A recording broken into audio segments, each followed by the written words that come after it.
नमस्कार, मी दीपक राऊत तुमचे स्वागत करतो आजच्या शेअर मार्केट अपडेटमध्ये.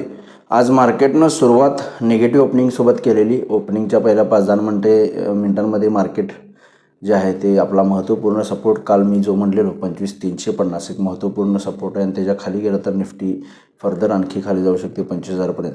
पण तसं नव्हतं. एक्झॅक्ट 25,370-75च्या आसपासच निफ्टीनं सकाळी मॉर्निंगला 25,380च्या आसपासची लेवल टच केली आणि इमिजिएट त्यानंतरनं बाउन्स आणि रिकव्हरी आली. एक स्मार्ट रिकव्हरी, एक चांगला बॉटम फॉर्मेशन करण्याचा प्रयत्न किंवा एक चांगला पद्धतीनं सपोर्ट जो आहे तो रिटेस्ट झाला मार्केटचा.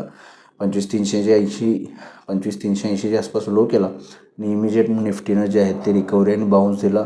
ऑलमोस्ट 25,700पर्यंत निफ्टी रिकवर झाली. म्हणजे ओपनिंगच्या जवळपास 100 पॉईंटच्या डिक्लायनिंगपासून रिकवर होऊन निफ्टी जो आहे तो जवळपास 200 पॉईंट पॉझिटिव्हपर्यंत गेलेला. 25,700च्या आसपासचा हाय केला.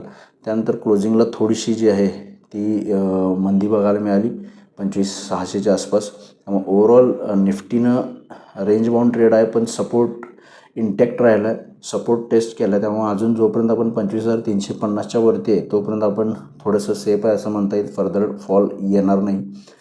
पण हायर लेवलला रेजिस्टन्स आहे 25,700, 25,800 ही रेंज आहे ती एक स्ट्रॉंग रेजिस्टन्स झोन आहे. आज जसं निफ्टी सपोर्टवरून रिकवर झाला तसा रेजिस्टन्सवरून खालीसुद्धा आला. निफ्टी ऑलमोस्ट 25,700वरून 25,550पर्यंत निफ्टी खाली आला आणि जवळपास 100-125 पॉईंट पॉझिटिव्हमध्ये निफ्टी आणि सेन्सेक्स 300 पॉईंट पॉझिटिव्हमध्ये बंद झाला. बँक निफ्टीनं थोडेसे कालचे लॉसेस रिकवर केले. 400 पॉईंट आज वाढलेले बँक निफ्टी. तर मार्केट थोडंसं कुठेतरी सपोर्ट घेण्याचा प्रयत्न करतं आहे, पण हायर लेवलला सेलिंग प्रेशरसुद्धा मार्केटला फेस होतं आहे. इराण आणि US जे काय थोडेसे युद्धाचं परत पुन्हा संकट ओढावलेलं आहे. कधीही या विकेंडमध्ये कदाचित हल्ला होईल किंवा येणाऱ्या 8-10-15 दिवसांमध्ये जर इराणनं न्यूक्लिअर वेपन्सला घेऊन जर निगोसिएशन आणि डील केली नाही US सोबत, तर कदाचित येणाऱ्या 10-15 दिवसांमध्ये इराणवर हल्ला अमेरिका करू शकते. अशा पद्धतीची न्यूज आहे. तेव्हा मार्केट काल पडलेलं, पण आज थोडंसं एक सपोर्ट रेंजवरून रिकवर होण्याचा प्रयत्न केला आहे. पण ह्या न्यूजमुळं हायर लेवलला सेलिंग प्रेशरसुद्धा येते, हे थोडं माइंडमध्ये ठेवलं पाहिजे. तेव्हा मार्केटमध्ये थोडीशी अनिश्चितता आहे, व्हॉलॅटिलिटी वाढल्या. इंडिया विक्ससुद्धा जवळपास आज 0.5%च्या वर प्लस होता, 14पर्यंत जाऊन पोचला आहे परत पुन्हा. त्यामुळे व्हॉलॅटिलिटी वाढलेली संकेत दिसतात आणि ती कंटिन्यू राहू शकतील इराण आणि USच्या ह्या इश्यूमुळं. त्यामुळे ओव्हरऑल मार्केट जे आहे ते थोडंसं रेंज बाउंड आहे, वोलाटाईल आहे जिओपॉलिटिकल टेन्शनमुळं आणि आपले सपोर्ट आणि रेजिस्टन्स या दोन्ही रेंजमध्ये इंटॅक्ट आहे. त्यामुळे सोमवार आणि नेक्स्ट वीकसाठी 25,350 मेजर सपोर्ट आहे. 25,350 जोपर्यंत इंटॅक्ट आहे, रिकव्हरीचे होप्स आहेत.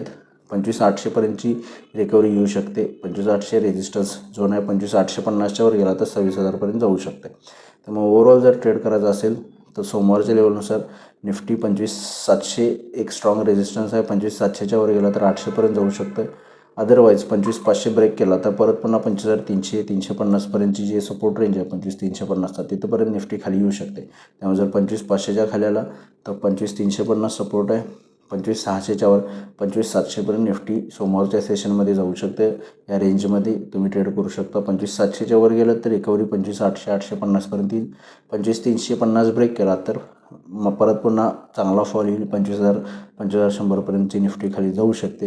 त्यामुळे या लेवल्स 25,350 पर्टिक्युलर लेवल वॉच करण्यासारखे आहे. बँक निफ्टीमध्ये 61,000 स्ट्रॉंग सपोर्ट आहे. 61,000च्या खाली आला तर 60,700पर्यंत बँक निफ्टी खाली येऊ शकते.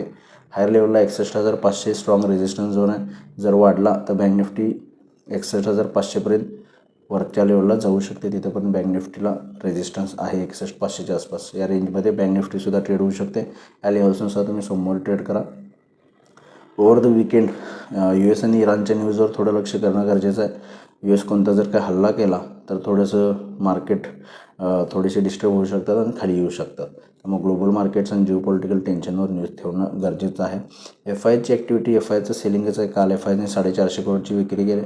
DIने सुद्धा 1,082 करोडची विक्री केली. थोडंसं जिओपॉलिटिकल टेन्शनमुळे हायर लेवलला कदाचित DIने सुद्धा प्रॉफिट बुक केलं असेल. त्यामुळे ओव्हरऑल थोडंसं कॉशियस राहण्याचं वेळ आणि दिवस आहेत. आज NSEमध्ये 1,395 शेअर्स वाढले, त्या बाजूला 1,532 शेअर्स पडलेत. निफ्टीमध्ये 36 शेअर्स वाढले, त्या बाजूला 14 शेअरमध्ये पडझड आहे. वाढणाऱ्या शेअर्सची संख्या आज NSEमध्ये जास्त आहे, पण निफ्टीमध्ये जास्त आहे. NSEमध्ये पडणाऱ्या शेअर्सची संख्या थोडीशी जास्त आहे. सेक्टर इंडिसाइजमध्ये आज IT सेक्टर थोडंसं लॅगिंग राहिलं, अर्धा 1% मायनस राहिलं, पण मेटल, एनर्जी, ऑटो आणि बँकिंग सेक्टरमध्ये चांगली तेजी राहिली, ज्यामुळे निफ्टी चांगला पॉझिटिव्हमध्ये जाऊन बंद झाला आहे. ग्लोबल मार्केटचा आढावा घ्यायचा तर युरोपियन मार्केट्स पॉझिटिव्ह आहेत 10-20 पॉईंट. डाव फ्युचरसुद्धा जवळपास फ्लॅट आहे, 20 पॉईंट पॉझिटिव्ह आहे. काल US मार्केट 2-250 पॉईंट पडलेलं, पण ओव्हरऑल थोडंसं जिओपॉलिटिकल इराण आणि US घेऊन जे टेन्शन चालू आहे, त्यामुळे ग्लोबल मार्केटसुद्धा थोडं कॉशियस आहे आणि आपणालासुद्धा नेक्स्ट वीकमध्ये कॉशियस राहायला पाहिजे, कारण हा युद्धाचं जर सावट उडवलं तर मार्केट परत पुन्हा खाली येऊ शकतात. तर बघूया मार्केट्स सोमवारी नेक्स्ट वीकमध्ये कशा पद्धतीनं बिहेव होते. माझा व्हिडिओ ऐकला त्याबद्दल धन्यवाद. माझा रजिस्ट्रेशन लाईक करा, शेअर करा, माहिती सबस्क्राईब करून डेली अपडेटसाठी बेल आयकॉनला क्लिक करा. धन्यवाद.